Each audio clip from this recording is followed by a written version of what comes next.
Ano ang gabay na itinuturo sa atin sa mabuting balita sa araw na ito sa pag-umpisa natin sa bagong taon?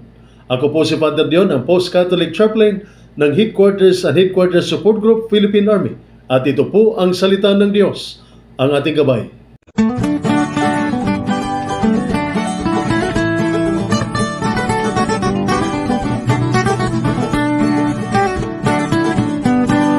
Ngayon po ay January 2, sa loob ng panahon ng Pasko at ang mabuting balita ng Panginoon ayon kay San Juan. Papuri sa iyo, Panginoon. Ang mga pinuno ng mga Hudyo sa Jerusalem ay nagsugo ng ilang paring Hudyo at Levita upang itanong kay Juan kung sino siya. Hindi nagkaila si Juan. Sa halip ay maliwanag niyang sinabi, "Hindi ako ang Mesiyas." "Sino ka kung gayon?" tanong nila. "Ikaw ba si Elias?" "Hindi po," tugon niya. "Ikaw ba ang propeta?" Sumagot siya, "Hindi po." "Sino ka kung gayon?" tanong nilang muli. "Sabihin mo kung sino ka upang may masabi pa man kami sa mga nagsugo sa amin. Ano ang masasabi mo tungkol sa iyong sarili?" Sumagot si Juan sa pamamagitan ng pangungusap ni Propeta Isaias, "Ako ang tinig ng isang sumisigaw sa ilang, tuwirin ninyo ang daraanan ng Panginoon." Ang mga nagtanong ay sugo ng mga Pariseo. Muli nilang tinanong si Juan, "Bakit ka nagbabautismo? Gayong hindi naman pala ikaw ang Mesiyas, ni si Elias, ni ang propeta?"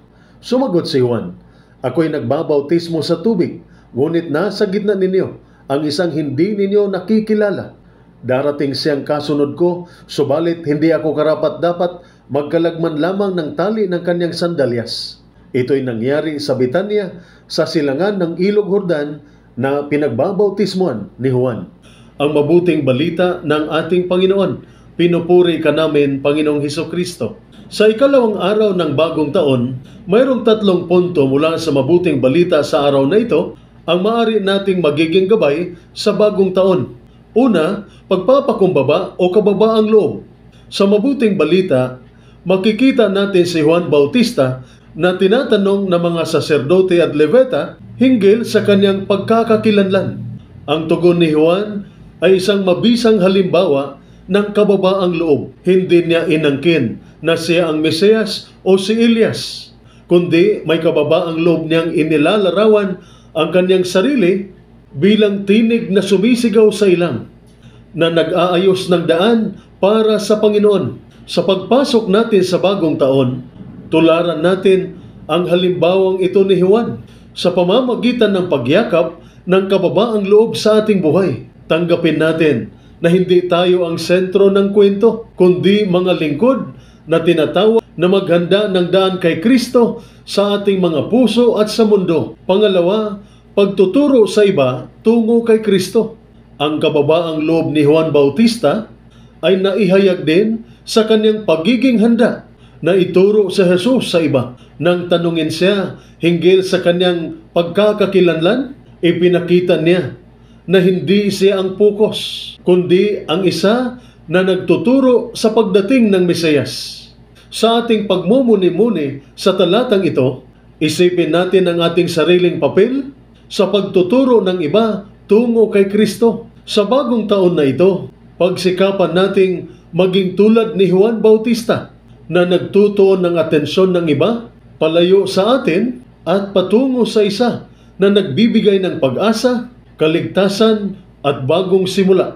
Pangatlo, paghahanda ng daan para kay Kristo. Sa huli, ipinapaalala sa atin sa mga salita at ginagawa ni Juan Bautista ang kahalagahan ng paghahanda ng daan para kay Kristo sa ating buhay at sa mundo. Katulad ng paghahanda ni Juan sa mga tao sa pagdating ni Jesus, tinatawag tayong ihanda ang ating mga puso, komunidad at mundo para sa presensya ni Kristo. Ang bagong taon na ito ay nagbibigay sa atin ng pagkakataon na mag-isip kung paano natin maaring aktibong ihanda ang daan para kay Kristo sa lahat ng aspeto ng ating buhay upang magkaroon ng puwang ang kanyang pag-ibig, biyaya at kapangyarihan na nagdudulot ng pagbabago. Sa ating pagninilay sa 3 bahaging ito, naway tayo ay mahikayat na yakapin ang kababaang loob, ituro ang iba tungo kay Kristo, at aktibong maghanda ng daan para sa Kanya sa bagong taon. At ito po ang salita ng Diyos, ang ating gabay. Manalangin tayo. Panginoon, gaya ni Juan Bautista, naway yakapin ko ang kababaan sa aking paglilingkod. Tulungan ninyo akong maunawaan na ako'y isang mapagpakumbabang lingkod na tinatawag na tuparin ang aking tungkulin ng may dangal at integridad. Tulad ni Juan na nagturo sa iba ng katotohanan, gabayan ninyo akong maging tanglaw ng pag-asa at lakas para sa aking mga kasamahan at sa mga taong aking pinaglilingkuran. Sa pagtupad ko sa aking mga responsibilidad, naway ako'y makapaghanda ng daan para sa kapayapaan, katarungan at pagkakaisa na kumukuha ng lakas mula sa iyong karunungan at biyaya. Amen. At sumainyo at sa inyong pamilya ang pagpapala ng makapangyarihang Diyos, Ama, Anak at Espiritu Santo. Amen.